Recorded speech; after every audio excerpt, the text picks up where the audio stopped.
Hello students, आज हम कक्षा 8वीं का पाठ क्रमांक 6 बदला तो मैंने भी लिया था यह पाठ देखेंगे। सबसे पहले मुझे बताओ, हमारा जो राष्ट्रीय खेल है वो कौन सा है? हॉकी। ओके, और जब हम हॉकी का नाम सुनते हैं तो हमें एक ही नाम याद आता है, वो है मेजर ध्यानचंद। ओके, सो यह पाठ उनसे रिलेटेड है। ओके, सो मुझे देखो, आप सबको खेलना तो अच्छा लगता ही होगा। आप अपने साथियों से अक्सर क्रिकेट, फुटबॉल, हॉकी आदि के मैच खेलते होंगे। कभी आपको अंतरविद्यालयीन मैच खेलने का अवसर भी मिला होगा। कई बार विपक्षी टीम से धक्का मुक्की भी हो जाती है और चोट भी लग जाती है। ऐसी स्थिति में हमें क्या करना चाहिए? हमें भी मारना चाहिए क्या उनको? नहीं। देखो, यह पाठ हॉकी के जादूगर ध्यानचंद जी का एक संस्मरण है, जिसके माध्यम से खिलाड़ी बहुत कुछ सीख सकते हैं। खेल के मैदान में हमारे मन में बदले की भावना नहीं होनी चाहिए, अपितु खेल भावना ही होनी चाहिए।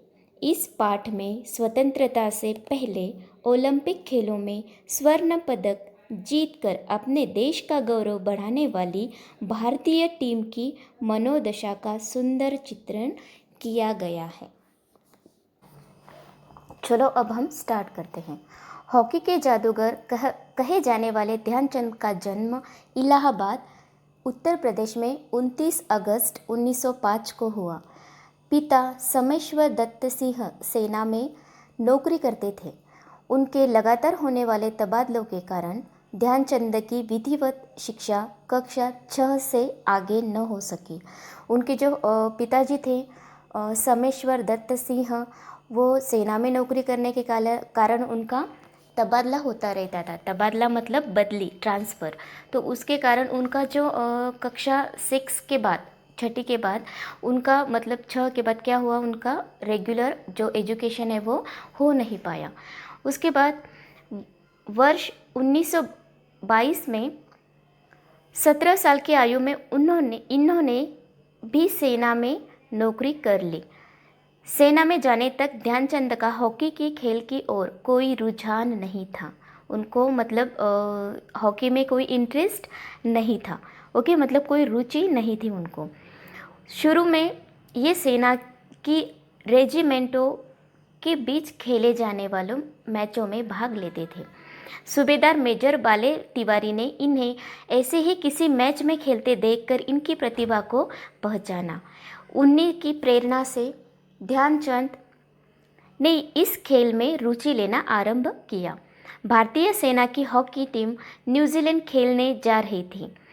उसमें ध्यानचंद को चुन लिया गया। भारतीय सेना की टीम ने न्यूजीलैंड में 18 मैच जीते, 2 ड्रॉ रहे और 1 में वह हारी। ध्यानचंद के खेल की प्रसिद्धि की गूंज सारे संसार में छा गई। स्वदेश लौटने पर इन्हें प्रोन्नत करके लांस नायक बना दिया गया। इनके जीवन की घटनाएं पढ़कर बहुत कुछ सीखा जा सकता है। इन्होंने बाद में वापस आकर वहाँ से मतलब जब ये न्यूजीलैंड के मैच में गए, खेलने के लिए गए, तो वहाँ पे उन्होंने 18 मैच में जीते वो। उसके बाद में 2 मैच ड्रॉ हो गए और 1 में वो हार गए। इस मैच से उन्हें बहुत ही मतलब पब्लिसिटी मिली, प्रसिद्धि मिली। इसके कारण उनका प्रमोशन हुआ और वो लांस नायक बन गए। ओके, जो इनके अंदर हॉकी के प्रति जो प्रतिभा थी, तो उनकी जो मेजर थे बाले तिवारी, इन्होंने इनकी प्रतिभा को पहचाना। ओके, उसके बाद में देखो, ये जो घटना है वो आगे किस प्रकार है हम देखेंगे। आइए पढ़े ध्यानचंद के कुछ संस्मरण उन्हीं की जुबानी। खेल के मैदान में धक्का मुक्की की घटनाएं होना एक आम बात है। मतलब जो प्लेयर्स होते हैं उनमें लड़ाई होना ये आम बात है। ओके, आम मतलब क्या, साधारण बात है। जब हम खेला करते थे उन दिनों भी ऐसा होता था। आइए मैं आपको अपने जीवन की कुछ दिलचस्प घटनाएं सुनाता हूँ। दिलचस्प घटनाएं मतलब क्या? रोचक घटनाएं। ओके, सो बात 1933 की है। पंजाब रेजिमेंट और अ, स्पेंसर एंड माइनर्स की टीमों के बीच हॉकी का मैच हो रहा था। मैं पंजाब रेजिमेंट की ओर से खेल रहा था। माइनर्स टीम की मुझसे गेंद छीनने की हर कोशिश नाकाम हो रही थी। गुस्से में आकर एक खिलाड़ी ने अपनी हॉकी स्टिक मेरे सिर पर दे मारी। मैं घायल हो गया और मुझे मैदान से बाहर ले जाया गया। 1933 में क्या हुआ, जो पंजाब रेजिमेंट और स्पेंसर एंड माइनर्स के बीच में, दोनों टीम के बीच में मैच हुई, तो ये जो ध्यानचंद थे, मेजर ध्यानचंद थे, उनका वो पंजाब रेजिमेंट की ओर से खेल रहे थे और उनको हराने के लिए मतलब हर एक कोशिश जो प्लेयर्स थे, खिलाड़ी थे, वो कर रहे थे, लेकिन वो हो नहीं पा रहा था। इसी के उससे क्या हुआ, जो प्लेयर्स थे उनको गुस्सा आ गया और उनमें से एक ने क्या किया, उनके सिर पर मतलब स्टिक, जो हॉकी स्टिक होती है, वो मार दी और उससे वो ध्यानचंद क्या हो गए, घायल हो गए और उनको मैदान से बाहर ले ले गए। ओके, उसके बाद में देखो क्या हुआ, पट्टी बंधवाने के बाद जब मैं दोबारा मैदान में आया तो उस खिलाड़ी की पीठ पर हाथ रख कर मैंने कहा, मैं तुम्हारे इस व्यवहार का बदला लूँगा। यह सुनकर वह खिलाड़ी घबरा गया और खेलते समय मुझे ही देखता रहा। शायद वह सोच रहा था कि मैं भी उसके सिर पर हॉकी मारूंगा। उसकी एकाग्रता भंग हो गई। मैंने दनादन एक के बाद एक 6 गोल कर दिए। खेल खत्म होने के बाद मैं उस खिलाड़ी के पास गया और कहा, दोस्त, खेल में इतना गुस्सा अच्छा नहीं होता। देखो मैंने अपना बदला कैसे लिया। अगर तुम मुझे हॉकी न मारते तो मैं तुम्हें शायद 2 ही गोलों से हरा पाता। वह खिलाड़ी अपने किए पर बहुत शर्मिंदा हुआ। तो देखा तो देखा आपने मेरा बदला लेने का ढंग। सच मानिए, बुरा काम करने वालों को हर समय डर लगा रहता है कि उसके साथ बुराई की जाएगी। देखो उन्होंने बदला तो लिया, लेकिन कैसे लिया, उसी खिलाड़ी को मार कर लिया क्या? नहीं, उसी को मतलब उसकी जो एकाग्रता थी, मतलब मेंटली उसको डिस्टर्ब कर दिया। उसकी एकाग्रता क्या कर दी, भंग कर दी। मतलब वो पूरे मैच में उन्हीं की तरफ, जो ध्यानचंद थे उन्हीं की तरफ वो देख रहा था कि ये पता नहीं अब कैसे बदला लेगा, कब मुझे मारेगा। इससे क्या हुआ, उसका जो माइंड था वो डाइवर्ट हो गया और वो कॉन्सेंट्रेट खेल के ऊपर नहीं कर पाया। और परिणाम स्वरूप क्या हुआ, उनकी टीम तो हार गई, अपोजिट टीम थी वो तो हार गई, लेकिन इनकी जो टीम थी वो 6 गेंदों से मतलब उनको जीत मिली, ध्यानचंद को। तो देखो जो भी लोग मतलब बुरा करते हैं तो वो वही सोचते रहते हैं कि हमें, मेरे साथ भी कुछ बुरा ही होगा। तो हमेशा क्या करना चाहिए, पॉजिटिवली हर एक बात को मतलब लेना चाहिए, सभी का अच्छा ही करना चाहिए। देखो आगे क्या हुआ, जहाँ भी जी जहाँ भी जाता हूँ अक्सर छोटे छोटे बच्चे मुझे घेर लेते हैं। वे मुझसे मेरी सफलता का राज जानना चाहते हैं। मैं उन्हें बताता हूँ कि मेरे पास सफलता का कोई गुरु मंत्र नहीं है। लगन, साधना और खेल भावना, यही सफलता पाने के सबसे बड़े मंत्र हैं। कौन सा भी काम करने के लिए मन में लगन होना चाहिए। उसके बाद में साधना, उसको अचीव करने के लिए प्रयत्न करना चाहिए। उसके बाद में खेल भावना कैसी होती है, मतलब हार और जीत दोनों को भी मतलब एक जैसा स्वीकार करना चाहिए। जीत गए तो डिप्रेस होना नहीं है। ओके, सो उससे भी अगर हार गए तो उससे भी कुछ मतलब कैसे हारे, हमारा कहाँ पे गलती हुई, हम कहाँ पे कम मतलब कहाँ पे हमारे प्रयत्न कम पड़ गए, ये बात हमने सोचनी चाहिए, उससे कुछ सीखना चाहिए। हार कर मतलब निराश होकर बैठना नहीं है, इसी को खेल भावना बोलते हैं। मतलब जीत जाने पर घमंड आना नहीं चाहिए और हार जाने पर मतलब जो नाराज होते, नर्वस होते, वो होना नहीं चाहिए। यही जो 3 बातें हैं वो ध्यान में रखनी चाहिए। उसके बाद में ज, अब मुझे ही देखिए, मेरा जन्म 1905 में प्रयाग में एक साधारण राजपूत परिवार में हुआ। बाद में हम लोग झांसी आकर बस गए। 17 साल की उम्र में मैं एक साधारण सिपाही के रूप में फर्स्ट ब्राह्मण रेजिमेंट में भर्ती हुआ। उस समय तक मुझे हॉकी खेलने में कोई दिलचस्पी नहीं थी, लेकिन मेरी रेजिमेंट का हॉकी खेलने में बहुत नाम था। हमारे रेजिमेंट में के सूबेदार मेजर बाले तिवारी बार बार मुझसे हॉकी खेलने के लिए कहते थे। हमारी छावनी में हॉकी खेलने का कोई निश्चित समय नहीं था। सैनिक जब चाहते मैदान में जाकर खेलने लगते थे। उस समय में एक नौसिखिया खिलाड़ी था। नौसिखिया खिलाड़ी मतलब क्या? मतलब जिसने कोई भी खेल नया नया सीखना स्टार्ट कर दिया है। और छावनी मतलब क्या? वह स्थान जहाँ सेना रखी जाए, मतलब जो सैन्य का शिविर होता है उसको बोलते हैं छावनी। उन्होंने जब मतलब सेना में वो भर्ती हुए तो तब क्या वो सिपाही थे, तब उनको मतलब हॉकी में इंटरेस्ट नहीं था, लेकिन उनका जो रेजिमेंट था वो हॉकी के लिए फेमस था। उनको हॉकी का जो गेम है वो उनके रेजिमेंट में खेला जाता था। तो उनके जो मतलब मेजर थे, सूबेदार मेजर थे, तो बाले तिवारी, तो उनको वो बार बार उनको कहते थे ध्यानचंद को कि आप मतलब हॉकी खेलिए, उनको प्रोत्साहित करते थे। ओके। सो उसके बाद में उनकी धीरे धीरे मतलब उसमें रुचि बढ़ गई। ओके। जैसे जैसे मेरा खेल निखरता गया मुझे तरक्की मिलती गई। 1936 में बर्लिन ओलंपिक में जाने वाली भारतीय हॉकी टीम का कप्तान मुझे बनाया गया। उस समय मैं सेना में लांस नायक था। बर्लिन ओलंपिक में लोग मेरा खेल देखकर इतने प्रभावित हुए कि उन्होंने मुझे हॉकी का जादूगर कहना शुरू कर दिया। खेलते समय सारे गोल मैं खुद ही नहीं करता था। मेरी तो यह कोशिश रहती थी कि गेंद को गोल के पास ले जाकर किसी साथी खिलाड़ी को पास कर दूं, जिससे उसे गोल करने का श्रेय मिल जाए। देखो, इनका नेचर था वो बहुत ही अच्छा था। मतलब जो भी जीत का पूरा श्रेय वो अकेले उनमें, मतलब वो उस लायक थे कि मतलब वो पूरा मैच वो अकेले के दम पर वो जीत सकते थे, लेकिन वो ऐसा वैसा करते नहीं थे।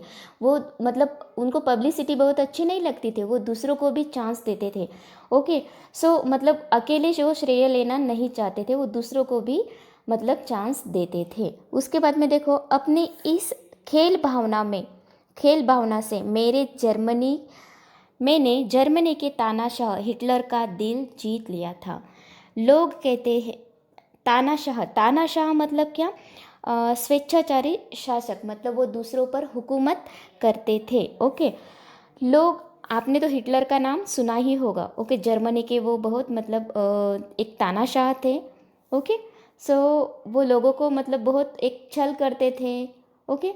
सो उसके बाद में देखो, लोग कहते हैं कि उसने अपने किसी अधिकारी से पूछा था कि यह खिलाड़ी भारतीय सेना के किस पद पर है। किसने पूछा था? हिटलर ने।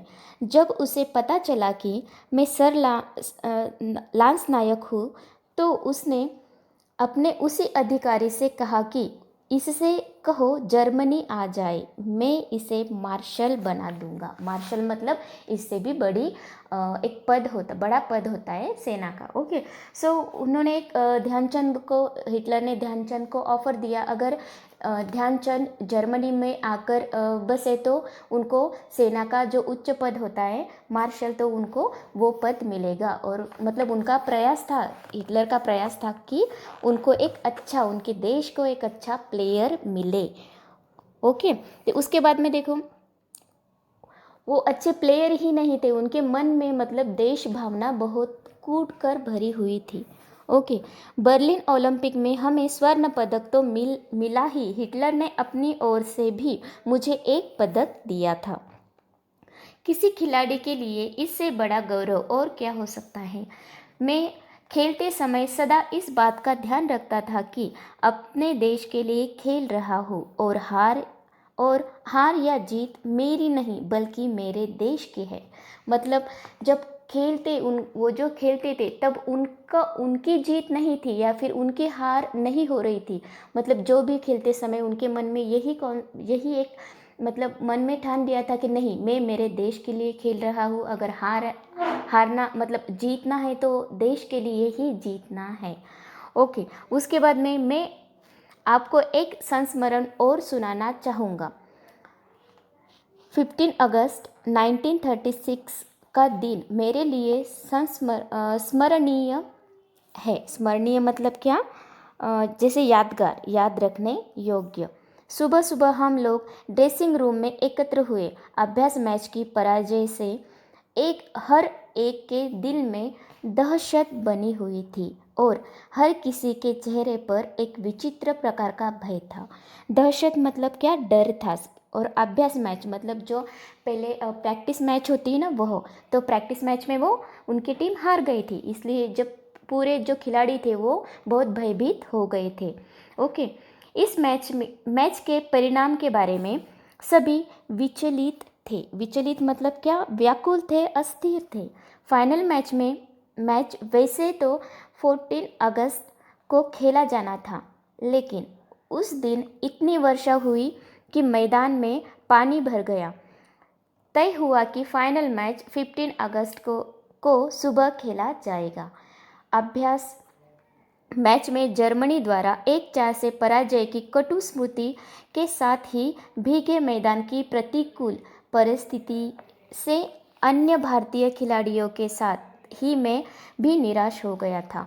जो प्रैक्टिस मैच थी तो उसमें तो वो जर्मनी के साथ 1-4 से उनको पराजय मिली थी। यही कटु स्मृति मतलब बुरी याद में सभी क्या थे? मतलब एक नाराज़ थे सभी।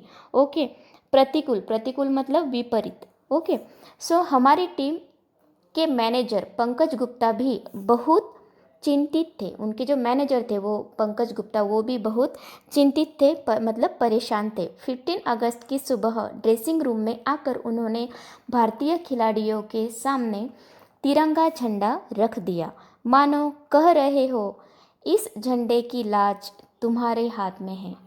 सभी खिलाड़ियों के ने झंडे को शाही सलामी दी और वीर सैनिकों की तरह अपने झंडे की लाज रखने मैदान में उतर पड़े। लाज रखना मतलब क्या? एक मुहावरा है, मतलब इज्जत रखना। ओके, सो इस मतलब जो भी होगा वो क्या करना है, हमें क्या करना है? हमारे देश के लिए खेलना है और हमारे देश की लाज हमें बचानी है। ओके, उसके बाद में भारतीय खिलाड़ी इसी भावना से वो मतलब मन ही मन में सभी ने प्रण किया कि हम अच्छा ही खेलेंगे। ओके, उसके बाद में देखो भारतीय खिलाड़ी जमकर खेलना मतलब क्या? मन लगाकर खेलना, जमकर खेले और वे 8-1 से विजयी हुए। देखो कितने अच्छे मतलब अच्छे से उन्होंने गोल किए। देखो 8-1 से जर्मनी को उन्होंने भारतीय टीम ने हरा दिया। उस दिन सचमुच तिरंगे की लाज रह गई। उस समय कौन जानता था कि 15 अगस्त ही भारत का स्वतंत्रता दिवस बनेगा। ये जो पूरा संस्मरण है ये हमारे देश को स्वतंत्रता मिलने से पहले हुआ। तो उसी दिन मतलब हमें ओलंपिक में स्वर्ण पदक मिला था। तो उसी का मतलब एक हम बोलेंगे कोइंसिडेंस हुआ कि उसी दिन ओलंपिक में हम जीत गए, हॉकी में जीत गए और उसी दिन 15 अगस्त को ही भारत को स्वतंत्रता